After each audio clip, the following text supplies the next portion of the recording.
Welcome to TTN Info VSK channel. My name is Syed. Here I am with the latest news for 1st August 2023.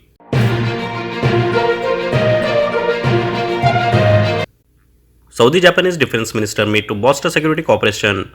The Saudi and Japanese Defense Ministry on Monday met in Tokyo to discuss ways to bolster security cooperation.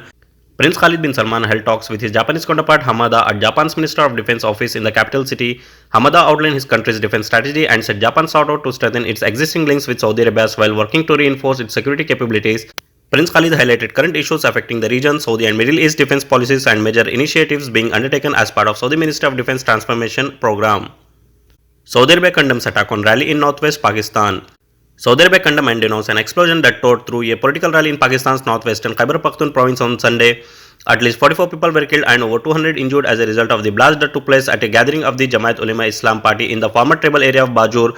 Saudi Arabia's foreign minister reaffirmed the kingdom's rejection of violence and terrorism anywhere in the world and expressed its solidarity with Pakistan and its people.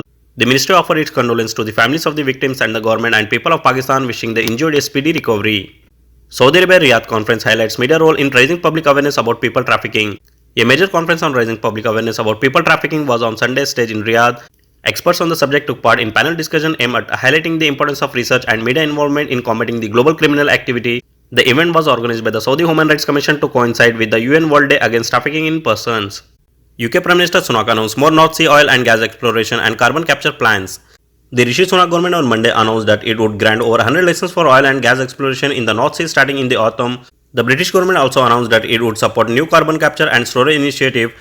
Monday announcement was criticized by opposition politicians and environmental groups. The UK has committed to achieving net zero carbon emission by 2050. The government is planning to slow the decline in the production of oil and gas to secure domestic supplies. A Downing Street statement said, citing the UK's Climate Change Committee, a statutory body that advised the UK government on climate targets and assess its performance against these. Pakistan and China signed 6 agreements to expedite cooperation under CPAC. Pakistan and China on July 31 signed 6 important documents to expand the expedite cooperation under the ambitious multi-billion-dollar China-Pakistan Economic Corridor project, further cementing the all-weather strategic relation between the countries. Prime Minister Shehbaz Sharif and Chinese Vice Premier He Linping witnessed the signing ceremony held to mark 10 years of the CPAC, a collection of infrastructure and other projects under construction throughout Pakistan since 2013. Mr. Zelensky says war coming to Russia after Moscow drone attack. Ukraine President Volodymyr Zelensky warned on July 30 that war was coming to Russia after 3 Ukrainian drones were down over Moscow. Gradually, the war is returning to the territory of Russia, to its symbolic center and military bases, and this is an inevitable, natural and absolutely fair process, Mr. Zelensky said on visit to the western city of Ivano-Frankivsk. 4 crew members on Australian Army helicopter that crashed off coast did not survive. The Australian Army helicopter that crashed on July 28 during a multinational exercise hit the water with a catastrophic impact, and there is no chance its 4 crew members survive, officials said on July 31. Australia's fleet of more than 40 of the MH-90 Type 1 helicopter made by French Airbus has been grounded since the crash, and there are doubts any will fly again. Indian Supreme Court to hear bail pleas of some convicts in Godhra train burning case on Tuesday. The Supreme Court said it will hear on Tuesday the bail plea of some of the convicts against whom specific allegations were made in the 2002 Godhra train burning case, which plunged Gujarat into communal conflagration. A bench comprising Chief Justice D.Y. Chandrachud and Justice J.B. Pardiwala and Manoj Mishra said the plea will be heard on August 1.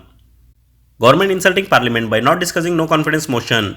Congress on Monday, July 31 accused the government of insulting Parliament by not holding a discussion on the no confidence motion moved by the opposition and instead bringing bills in the House. Congress leader in the Lok Sabha Adhir Ranjan Chaudhary said the government should first hold a discussion on the no trust motion. He also asked the ruling party MPs to visit violence hit Manipur and understand for themselves the situation there. Manipur sexual assault survivors subject to case being transferred to CBI. The Supreme Court on July 31 was met with silence from the centre and Manipur government about the numbers of FIRs registered on crime against women in the state from May till date during ethnic clashes. Domestic medical device manufacturer questions sentence Make in India policy. Domestic manufacturers of medical devices and equipment have asked the central government to withdraw its recent official memorandum permitting the import of pre-owned medical devices. The central government recently issued a list of 50 high-end, high-value used medical devices that can be imported other than critical care equipment. Indian Supreme Court says cannot excuse sexual violence against women in Manipur on ground that crimes are committed against them in other parts of country. The Supreme Court on Monday said the systemic and unprecedented magnitude of sexual violence committed against women in Manipur ethnic clashes cannot be excused on the ground that crimes happen to women in other parts of the country too. You cannot excuse what is taking place in Manipur now on the ground that such crimes are happening to several other women as well in other parts of the country, Chief Justice of India D.Y. Chandrachud heading a 3-judge bench observed. Israeli official says road to normalize ties with Saudi Arabia still long. Israel Prime Minister Benjamin Netanyahu, National Security Advisor, says the road to normalizing ties with Saudi Arabia is still long as member of his far-right government rule out concessions to Palestinians as part of any deal. United States official has sought for months to reach what would be a historic agreement that Netanyahu has said would be a huge step towards ending the Israel-Palestine conflict, but Riyadh has signaled a deal would rest on Palestinian statehood. Germany suspends aid to Reagan cooperation after coup. Germany has become the latest Western power to suspend financial aid and halt a cooperation with the Niger after last week's military coup.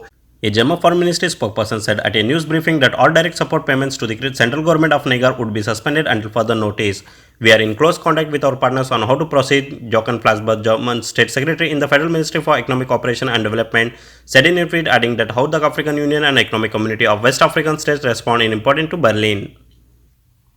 That's all in today's headlines. Keep watching TTN Info TV SK channel by subscribing and do hit the bell icon to receive notification and more updates.